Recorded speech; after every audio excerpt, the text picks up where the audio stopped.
There was a period of time in my life, it's during the war, the Vietnam War, 1967, where my helicopter had been shot up, shot down. I've been stranded in the jungle. I was almost captured. I was wounded. I earned a Purple Heart, got nominated for Silver Star, got a Distinguished Flying Cross, earned a couple of air medals, and seen friends die. And it was a rough few weeks. And my last mission during this month of April or so, I was kind of uptight. I thought I was okay, but my commanding officer came to me and he says, "Hey, Mac," called me Mac back then. He says, "Mac, I think you need a break. Why don't you take a little in-country R&R? Go anywhere you want in the country, and be back in about a week or so when you feel better." And I said, "Oh, I don't need it. I don't need to know. Trust me, you need it." So I didn't argue with fate. I figured it was a reason I was getting the time off. I found out we had a flight that afternoon leaving from Phu Loy. A helicopter was flying some special person or something all the way up to Da Nang, and they were going to be stopping in the Trang.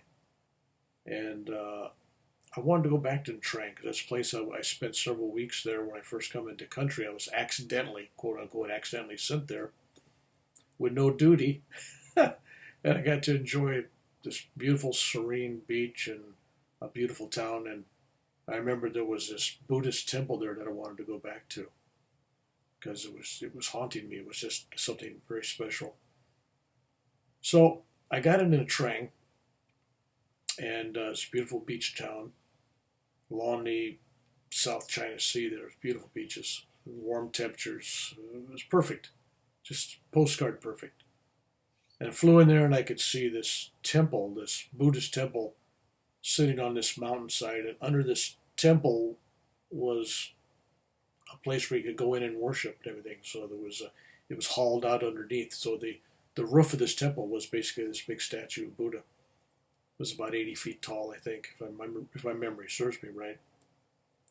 I got into town. I got let off at the military base, and I didn't bring a weapon of any kind. I brought a camera. I was going tourist, and I didn't want to stay at the military base, so I left the base and wandered around the city in the Trang. And I said, well, I'm going to spend some time out here. And I didn't realize the Trang at that time there was a base where all the military personnel stayed, and they had barbed wire and guard towers and machine guns and claymore mines and all kinds of protection and everything. And there was a city where at night a lot of the Viet Cong, the VC, were actually living, and they'd come out at night and go out and do things.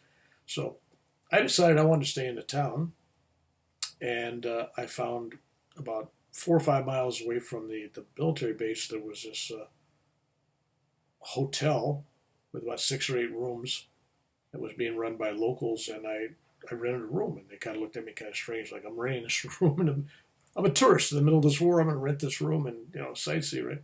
But I was really, really tired. I'd been through so much emotional and physical actual stress, being shot at, shooting back, getting blown up, everything. So I just wanted to rest. There was a part of me that wanted to rest, wanted to sleep more than anything, but I was so tight, so stressed out that I didn't see how that was going to happen very easily. So I get there, I rent it from this woman, and I tell her, I said, look, I'm renting a room. Don't send me any women or girls or nothing. I'm not into that. I want to relax. I want to sleep. Leave me alone.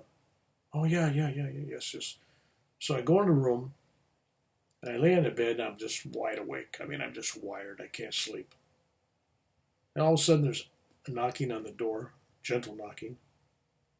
And I get up and I answer the door, and there's this most beautiful woman that's standing there before me. She's got short pants on, and she's got a tank top on, and she's got long black hair, and she looks French and Vietnamese, kind of like a cross mix.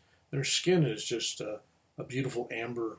I mean, it's just glowing white. So I'm looking at her and I'm going, no, no, no, no, no, no. I says, if the mama san sent you, I don't want anything. Go away. I'm tired. I just want to sleep. And I thought I closed the door. And I went back and laid on the bed. And next thing you know, she's sitting on the bed next to me, and she's got her hands on my back. And I'm thinking, no, no, I don't want this. I don't want anything. I just want to sleep. And she starts massaging my shoulders. And pretty soon, my whole body is like, it's almost divinely radiant. It just feels so relaxed. And I got these vibrations going up and down my spine, and everything's just going really wonderful. And I'm just going, wow, this is fantastic. Healing hands here on my back. And everything was going really wonderful until I, being a typical young man, I had other ideas about it. Well, maybe since she's here. And as soon as I had that thought, boom, the hands disappeared.